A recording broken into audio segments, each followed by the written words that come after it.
Bonjour. Un des principes fondamentaux de la plongée sous-marine pour accéder au monde du silence, c'est la flottabilité que je vais essayer d'expliquer aujourd'hui, notamment avec le théorème d'Archimède.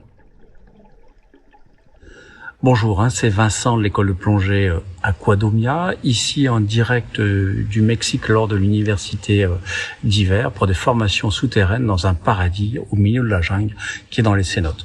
Alors comme vous pouvez le voir, je dis au milieu de la jungle puisqu'on a fait 5 km de piste pour venir, mais c'est quand même de la jungle aménagée. Soyez pas surpris si dans la vidéo vous voyez un peu de fumée, c'est tout simplement de l'anti-moustique dont je me suis paré pour éviter les piqûres de moustiques, Alors, ma position aussi est très agréable puisque là j'ai les pieds dans l'eau et c'est vraiment un fiche spa puisque j'ai des petits poissons, on est dans de l'eau douce là, qui viennent goûter mes pieds pour manger les petites peaux. C'est super agréable.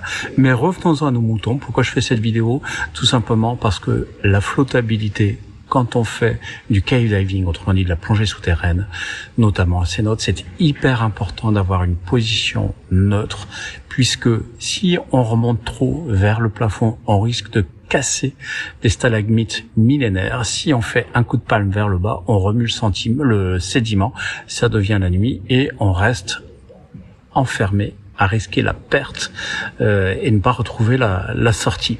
Donc la flottabilité, c'est quelque chose qui est très important aussi bien à comprendre dès vos débuts en plongée que par la suite quand vous devenez expert. Et pourquoi j'ai parlé du théorème d'Archimède? Parce que c'est ce qui explique pourquoi un bateau flotte, pourquoi une petite pièce de monnaie coule. C'est tout simplement que ce que l'on pèse sur Terre est contrebalancé dans l'eau par une poussée qui s'appelle la poussée d'Archimède. C'est lui qui a découvert ce principe et qui a énoncé son théorème, qui dit tout simplement que tout corps plongé dans un liquide subit une poussée du bas vers le haut correspondant à la masse de volume de liquide déplacé. Donc ça veut dire quoi tout simplement? Ça veut dire, c'est ce qui explique que l'on flotte dans l'eau ou que l'on coule, ça va dépendre des personnes, ça va dépendre de votre densité, autrement dit de votre masse volumique, qui va dépendre par exemple de ma masse graisseuse, de mon ossature, etc. Donc, tout simplement, on a un poids sur Terre, mais dans l'eau, on a ce qu'on appelle un poids apparent, qui est notre poids réel. Alors, je simplifie, c'est vrai que dans les normes physiques et mathématiques, on va plutôt parler de masse que de poids, peu importe. On n'est pas là pour faire des maths et de la physique, mais pour comprendre les principes de base qui vont nous aiguiller dans tout notre chemin de plongeur. Donc, ce qu'on pèse sur Terre, il faut soustraire dans l'eau la poussée d'Archimède, qui correspond grosso modo au volume de liquide déplacé. Un exemple. Si je pèse admettons 75 kilos, et que je fais 75 litres en eau de mer, sachant qu'un litre d'eau de mer fait à peu près 1 kilo, ça veut dire que quand je saute dans l'eau de mer, je suis en flottabilité neutre. C'est-à-dire que ni je ne coule, ni je ne flotte. Donc, une flottabilité positive, par exemple, c'est quand je flotte. Une flottabilité négative, c'est quand je coule. Une flottabilité neutre, c'est quand je suis au même niveau.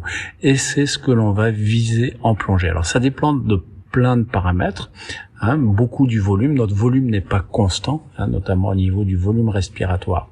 Donc, toujours est-il que pour comprendre le théorème d'Archimède, c'est très simple. De mon poids réel ou de ma masse réelle, on va soustraire la poussée d'Archimède qui correspond au volume que je déplace. Et ça va dépendre, bien sûr, de la densité de l'eau. Donc c'est ce qui explique notamment que en mer et en eau douce, je ne vais pas utiliser le même lestage.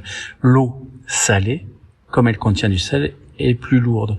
Donc quand je viens en eau douce, j'ai besoin de moins de lest. Autrement dit, en eau de mer, j'ai besoin de plus de lest qu'en eau douce. Donc c'est ce principe qui permet d'expliquer ça, pourquoi on change son lestage en changeant d'endroit, mais aussi pourquoi on change de lestage en changeant d'équipement, parce qu'à chaque fois, la densité de l'équipement qu'on emporte et le volume de l'équipement qu'on emporte est différent. Donc, il est important de bien comprendre ce phénomène pour choisir le bon lestage en fonction du site et pour pouvoir adapter sa flottabilité neutre. On verra dans une vidéo suivante qu'est-ce qui influe sur le volume, notamment le volume pulmonaire, mais pas seulement. Donc, ce que je voulais faire passer comme message ici, un principe fondamental, c'est que notre corps est soumis à l'attraction terrestre et donc à un poids, que l'on a sur Terre, qui est celui que vous connaissez, une masse. Et dans l'eau, on n'a plus le même poids apparent, puisqu'on doit y soustraire la poussée d'Archimède. Je rappelle le principe, poussée verticale du bas vers le haut, correspondant au volume, au poids du volume de liquide déplacé. Donc, important, si vous voulez réussir à progresser en plongée, que vous débutiez ou que vous souhaitiez devenir expert, l'art étant de réussir à être en flottabilité neutre pour éviter d'interférer avec l'environnement. Et comme je vous l'ai dit, en cénote, on risque de tout remuer ou de tout casser, et aussi pour avoir un hydrodynamisme parfait et faire le minimum d'efforts qui sert uniquement à se propulser et non pas à rester en équilibre.